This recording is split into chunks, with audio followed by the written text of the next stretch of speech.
Hey everybody, so today I will be installing the Injen Intercooler Piping Kit on my 2011 Hyundai Genesis Coupe 2-liter turbo. And this kit is good for all first generation turbo Genesis Coupe models. So I ordered this kit from jscspeed.com, and if you check in the description below, you'll see the details for a promo code where you will receive a discount off of any Injen performance part across JSC Speed's website. And if you enjoy this video, be sure to comment, like, and share it, as well as subscribe to my channel.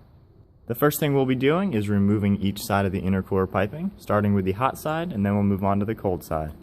And now to remove the hot side pipe, you're going to use a 12mm socket to remove this one right here. And then I've used big pliers to move this clamp right here. That way I can slide this off. And then underneath the car, you can see the OEM intercooler, and I will be removing that clamp as well. And to remove the hose, now that the clamp is moved, just can push it off from the bottom and it'll slide right off. With that lower side off, you can already see the pipe coming off of the mounting part. So now this top coupler, I'm just going to wiggle it a little bit, pull it off the turbo, and slide the entire system right out.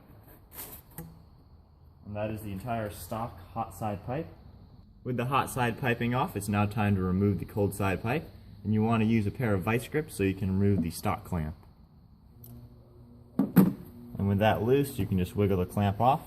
And now we're going to remove the clamp holding this other end of this pipe to the intercooler core, and we'll do it the exact same way we did it to the other side. I just finished up taking the coupler off the intercooler core. Now I'm going to take it off the throttle body. And now when you're removing this pipe, you want to be careful because you do have the pressure sensor plugged into this pipe. So you want to just get it up enough so you can remove that sensor. You just want to put that in a safe spot. You don't want to get to any damage on it. And because this is rubber, you can just fold it and then just slowly pull out the entire pipe. And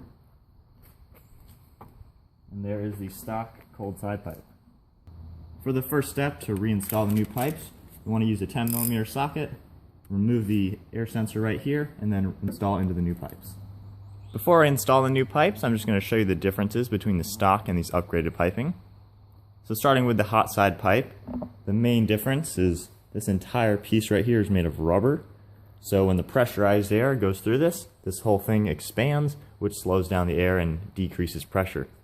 Whereas the new pipe is aluminum, so it won't expand. And then on the cold side pipe, if you look at the new pipe, you'll see the two different diameters in piping, and then the mass airflow sensor is now located in a different spot. So with the stock pipe, the pressure sensor is located in this 2-inch diameter metal pipe. So the engine basically is reading the pressurized air coming through here, checking off that air saying yes, it's at the correct pressure, but then the air comes into this larger diameter rubber pipe, and because it's rubber, it expands, which slows down and decreases pressure. So you're actually getting less pressurized air going into the engine. So the engine was thinking it was nice and pressurized because it was reading it off of here, but in reality, it's less pressurized. Whereas with the new pipe, you have the smaller diameter right here, and then the air will slow down to fill the larger volume of this larger pipe. And now the pressure sensor is reading the slower air, so the computer does whatever it needs to do to increase that pressure back to the same pressure from this pipe. And now you're getting more volume of air at the same pressure going into the engine. So overall, you're actually getting more air going into the engine. The physics behind these pipes support the fact that they should increase power, and I'll write in the description how I think they perform.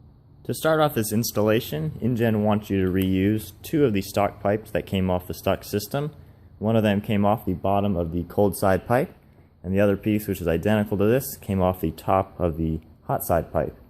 But I don't really want to reuse these because it's that same flexi pipe that I'm replacing.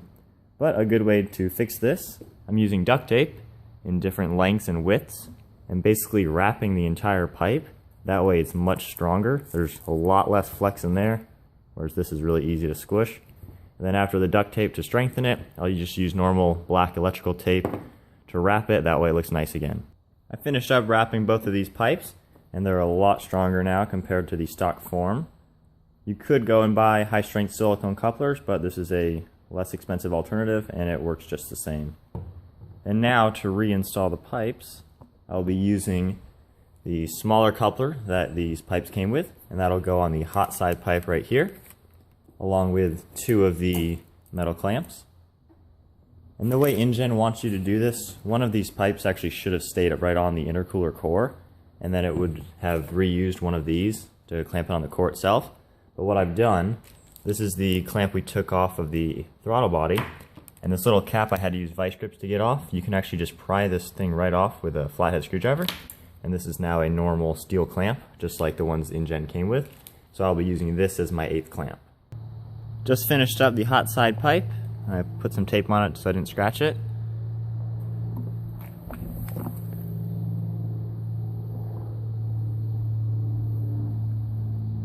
That lower clamp is the one that was on the throttle body for the stock pipe. And it was a little tricky lining up all especially the new coupler down there.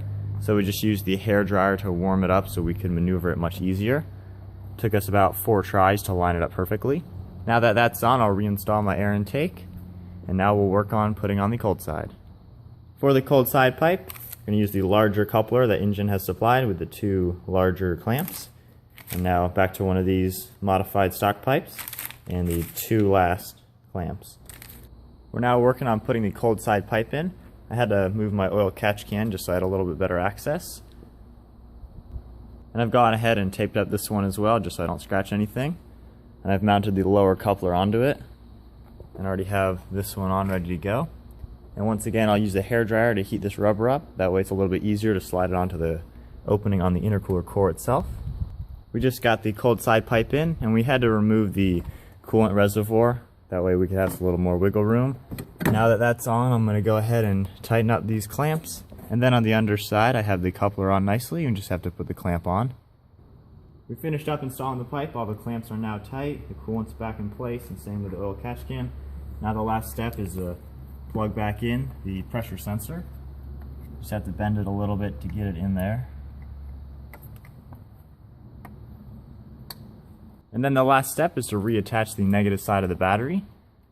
And once again, be sure to check out jscspeed.com.